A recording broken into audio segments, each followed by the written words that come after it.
You're watching 12 WKRC TV, a new generation of news.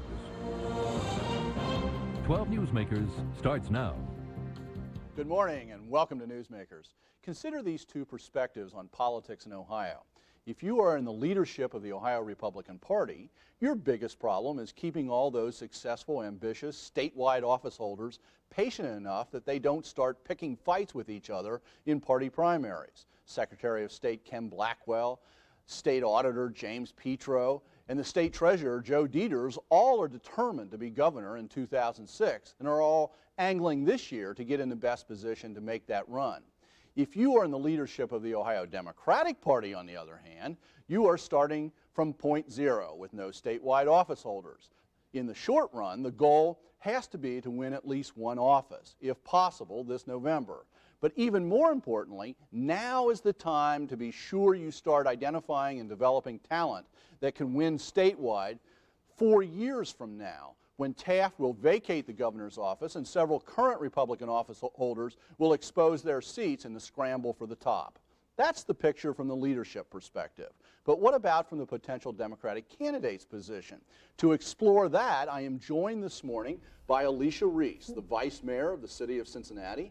Lots of people are dangling suggestions in front of her, but are they invitations to a future or to a dead end? Welcome back, Alicia. Well, thank you. Thanks like for that having setup? me. I tell you, wow. Don't want to go down a dead end. So. Where are you at this point? I mean, we've heard that you are considering a number of statewide positions, the most recently the lieutenant governor position. Where are you in your thinking about this? Well, I think right now, first of all, there's several leadership people from around the state of Ohio, including Congresswoman Stephanie Tubbs Jones, who have called me about being on the state ticket. I had a chance to talk to the Ohio delegation at the National Democratic Convention and doing my presentation there about Ohio and where we need to go and the pride and the hope that we have to rejuvenate here in Ohio. And so out of that, we've gotten several calls from around the state, including the state party chairman, Dave Leland, and my local co-chairman, Tim Burke, about looking at a statewide office. Where I am at this point is really at the listening stage, see what's best for Cincinnatians, what's best for Ohio. Cincinnatians are Ohioans, and where I can really make that impact.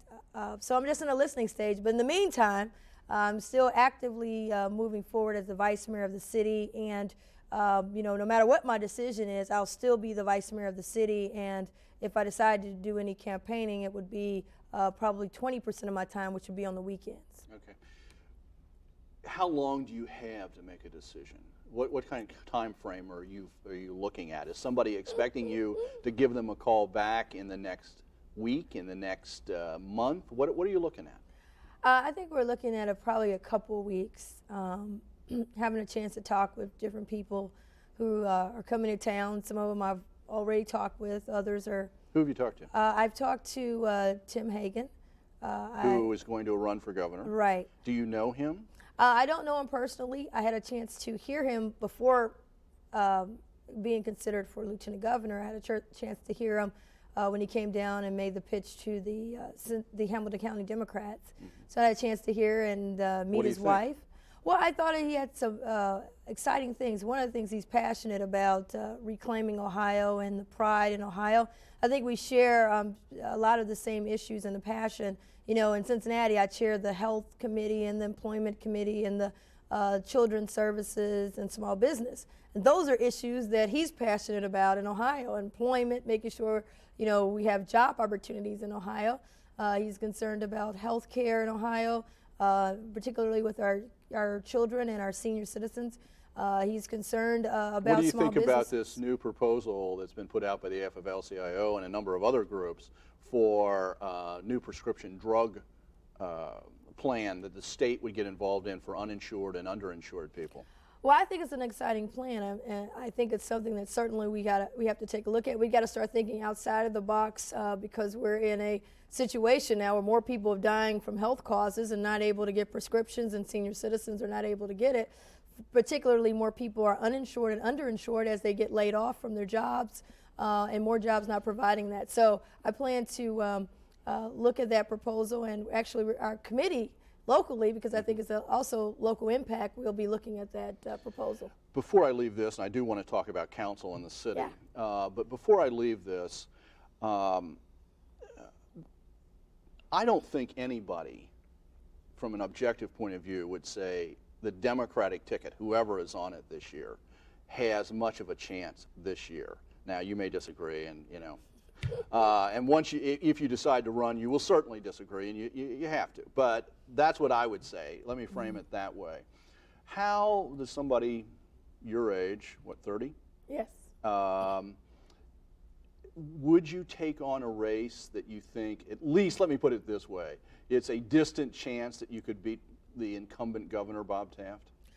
Well, let me say it was a distance chance for me to win my first time on Cincinnati City Council. That's what everybody told me. It's a Democratic city. Yeah, it's a Democratic You're city, now running state. but first time out. Didn't have any money, Okay, never been on the ballot before. Let's talk about this other race, though. But my issue is that it was difficult then. Only 2 seats were available. I didn't have a whole lot of money. You weren't supposed to win. My point is, I think what's important now, you got to look at the economy. People are hurting. People are being laid off. People are losing their jobs. I think the economy is an important factor in this next election, and you just never know. What I would be doing if I were to be a part of the ticket is to really get out there, talk about those issues, as well as bringing in young people to get involved, college campuses, and those kinds of things. One other question in this area. Traditionally, for Democrats in the city of Cincinnati, the state has been tough in recent years, but one outlet, one part you could look to was possibly running for Congress in the 1st District, Shabbat's seat. And a number of Democrats, Roxanne made a run of that, people who were well established.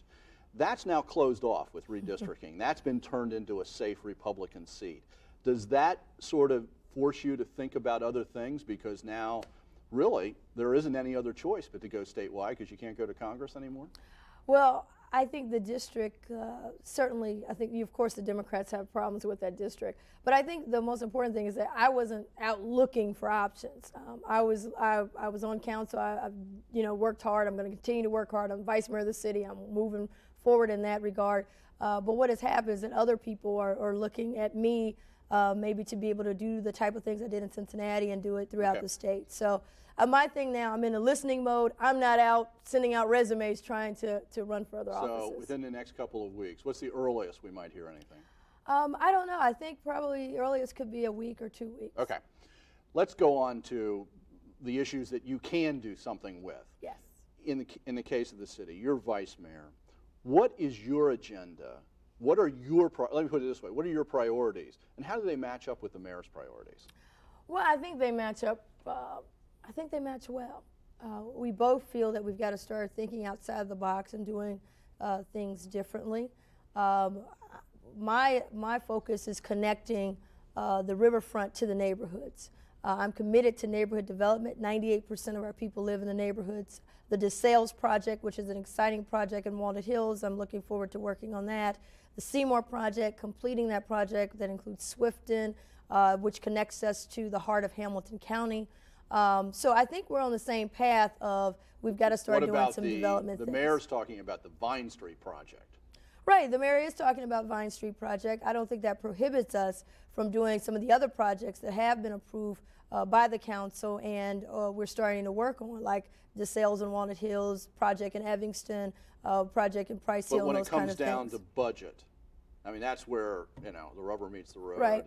Do you have an agreement with Charlie that, you will get a certain amount of budget commitment for the projects that you care about? Well, I think the commitment came from council when I was able to get $1.5 million earmarked for neighborhood development. That's my major focus, neighborhood development.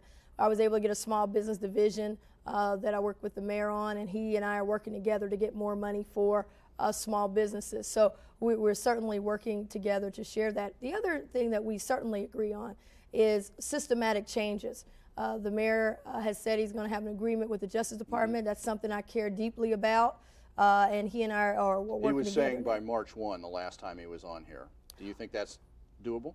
He said April 1st that I know of, but Maybe I I'm think wrong. I believe it's going to come might come prior to April 1st.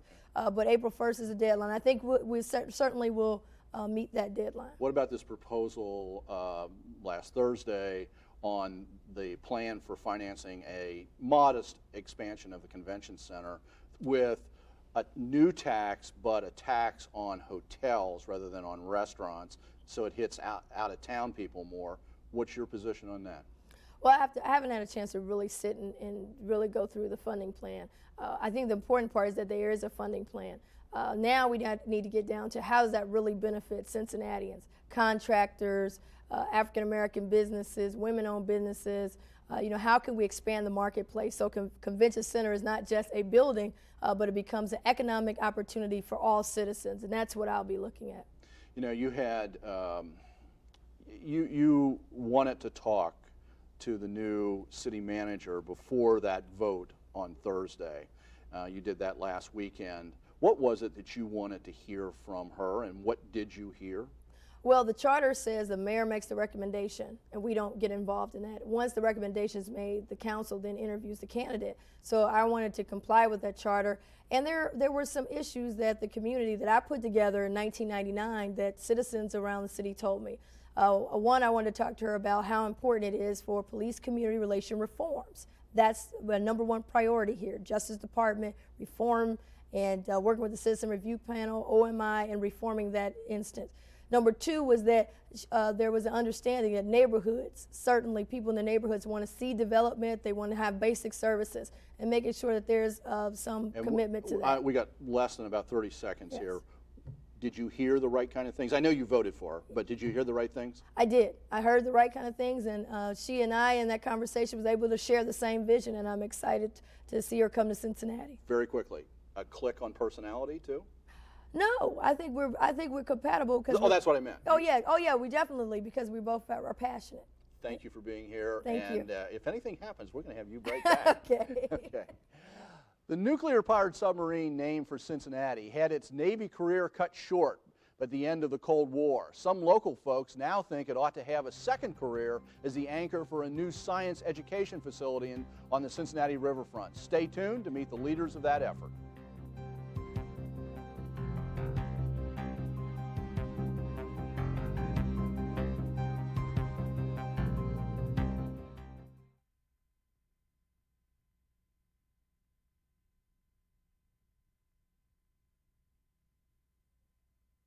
My biggest worry was, will the bottle break when I hit the boat with the wine bottle? And I have to say, it kept me awake at night learning about that. So I asked the neighbors to please bring over their empty wine bottles. And I would go in our garage and wrap the wine bottles in an old rag and practice breaking them on the iron support bar in our garage. And so I felt rather confident when the time came, and the bottle did break. 35 years ago, Nancy Keating christened the USS Cincinnati. Now she and her husband, former Congressman Bill Keating, are trying to bring the sub to the Cincinnati riverfront. Welcome back. In the 1970s, the United States Navy began construction of a new class of fast attack nuclear submarines titled the Los Angeles class. Traditionally, subs had been named for fish and other seagoing creatures, but as Admiral Hyman Rickover, the father of the nuclear Navy, pointed out, fish don't vote. So this class of subs was named after American cities as a way to court support for the Navy. The 6th submarine in that class, number 693, was commissioned on June the 10th, 1978. With the end of the Cold War, the sub's career was cut short and has been docked in Seattle since 1995, scheduled for scrapping. Ever since decommissioning was announced, some Cincinnatians have talked about turning the sub into a museum on the city's riverfront. And over the last 6 months, that proposal has become much more organized and more focused. To discuss the plans to bring the USS Cincinnati to the city's riverfront and what it might mean for the community, I am joined by two people this morning. Channing Zucker is a retired Navy captain and the executive director of the Historic Naval Ships Association. And Joseph Jaap is the chairman of the USS Cincinnati Foundation. Mr. Jaap is an attorney with Gordon, Head & Ritchie. Welcome to Newsmakers. Thank you very much, Dan. Great to be here. And I want to clarify, you all know this very well, but I want to clarify for the audience, I do have a conflict of interest. I've been working with this effort for the last few months, and so I just want to get that out on the table. It's not really a conflict, Dan. Well, you never know. It is in this world. So anyway, let's start with this question. Chan, what can, and you work with naval ships that are now open to the public, not only in this country, but all over the world. That's what your association does. Correct, Dan. What can a ship like this do for a community like Cincinnati? It will bring, quite obviously, as you might imagine, many more visitors to the city.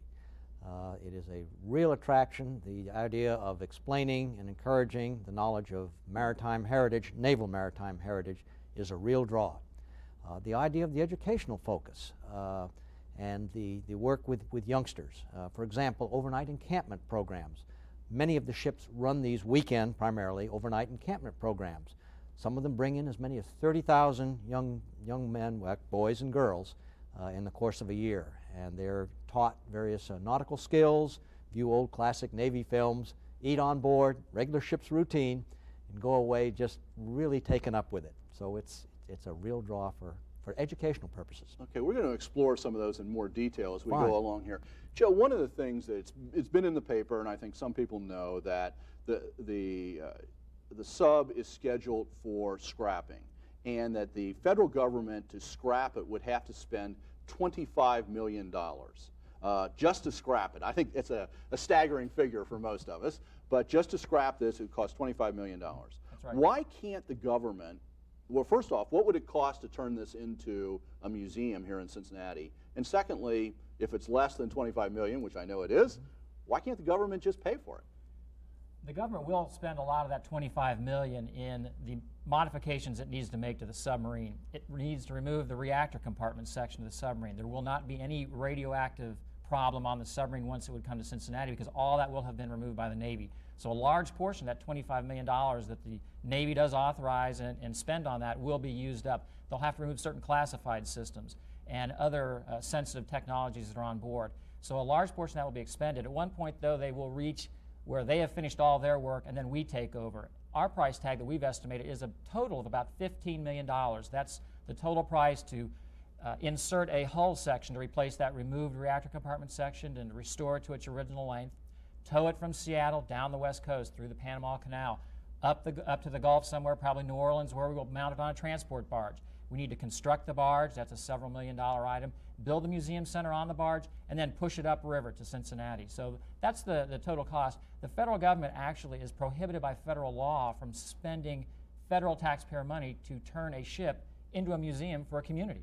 They expect that if the community sees that as a good asset for their community, that they will help support that. So they will do the things that they need to do, then we take over. And isn't there also the point that no matter what they have to expend of that $25 million to get the ship ready, they have to save the rest of it in case this fails 10 years, 12 years, 15 years down the road? They will have to take it back and scrap it, right?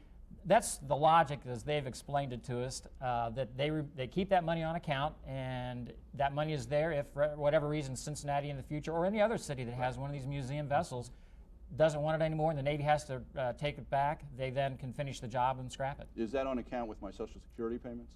It probably is, Dan. Yeah, okay.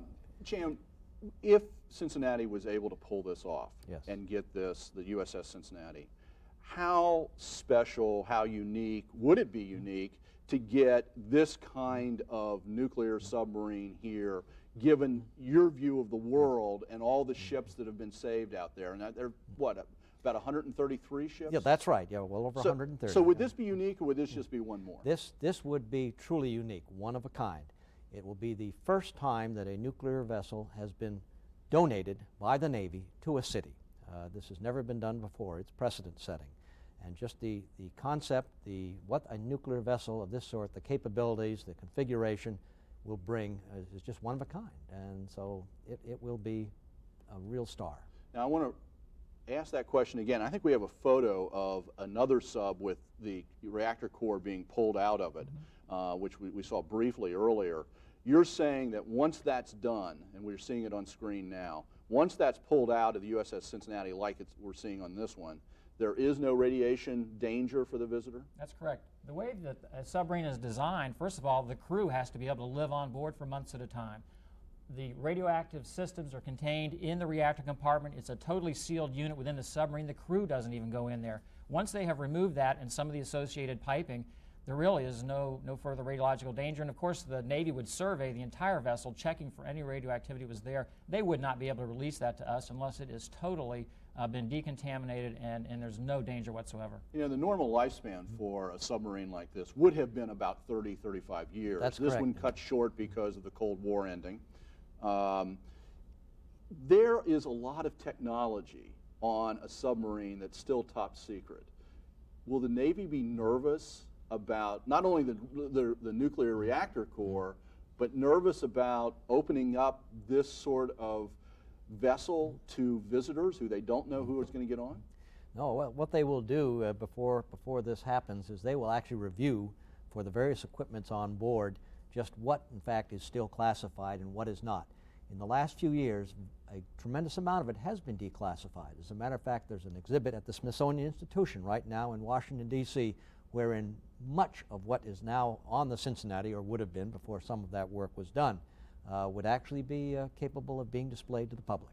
Okay. And in fact, I just might mention to people, if they go on the website at the Smithsonian website, they will be able to find the online version of that exhibit, and it's really fascinating. If you're interested in this topic and kind of what can be done with the sub, that's a good place to. And we link to that website from our website. Okay, and we're going to give you that address a little bit later.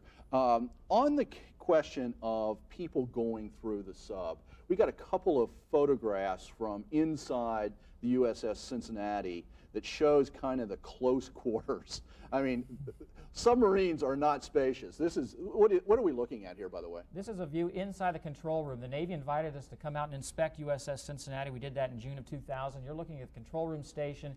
That's actually the ballast control panel where the chief of the watch maintains the trim of the vessel. It's kind of like flying a blimp. And you have to bring in water, pump out water to maintain a neutral buoyancy, and that's what's going on there. This is a berthing compartment. You can see me standing in the background. There are actually 12 bunks in the area that we're looking at right there. There might be as many as 18 sailors assigned to sleep there. They sleep in shifts. It's called hot bunking because when you get back in bed from coming off watch, somebody else has just been there. Now, Channing was talking about some of the ships do these overnights. Is your idea that some people could stay in those bunks overnight? That's absolutely what we plan to do. In fact, when we went on board, one of our primary goals was to see the condition of the crew's berthing. It's completely intact. It's all there. The kids will be able to bring their sleeping bags and sleep right on board in the actual cruise bunks. In terms of, you know, there are other subs on display. Correct. In Cleveland, in Chicago. Those are all World War II subs. From the historic naval vessels perspective, your perspective and your association, what are people's attitudes about this project in Cincinnati? What would this do for the total picture? Oh, it's going to bring a new aspect to it, Dan. It's a link that's missing, really, a piece that is missing. And so this is going to sort of complete the cycle from, as you say, the World War II, the old fleet boats. This is something fresh, something more recent, and it's going to appeal, I think, to the younger set. We call Joe and Judy Sixpack, and they're youngsters. This is the kind of a vessel that they will be able to relate to even better than those 50-year-old ones. Joe, we are down to less than a minute right now. Where does this project stand? I mean, we've heard bits and pieces about this for some time. Where is the local group in organizing? When might this boat actually show up? Well, Dan, we've recently gotten our economic market report, and that's really what we've been waiting for. We need to have confirmation from consultants to tell us our revenue projections, our attendance projections are on target to be able to support this. We want this to be an attraction that self-supports, and we want it to be a wonderful attraction and an asset to our community, and we've been happy to review that data, and I think we're on the right track. Okay, and the details of that data will be coming out in the next couple of weeks, and we'll certainly want to follow this. I want to give people a sense of that website right now, usscincinnati.org, and you can go on there. You can get to the Smithsonian site. You can get to this virtual exhibit, whatever. Channing, thanks for coming to Cincinnati. Joe, thank you for being here this morning. Thanks, Dan. We'll have you back as this develops. And thank you for making Newsmakers a part of your Sunday morning. Join us again next week to meet the women and the men shaping our community for the future. Have a good week.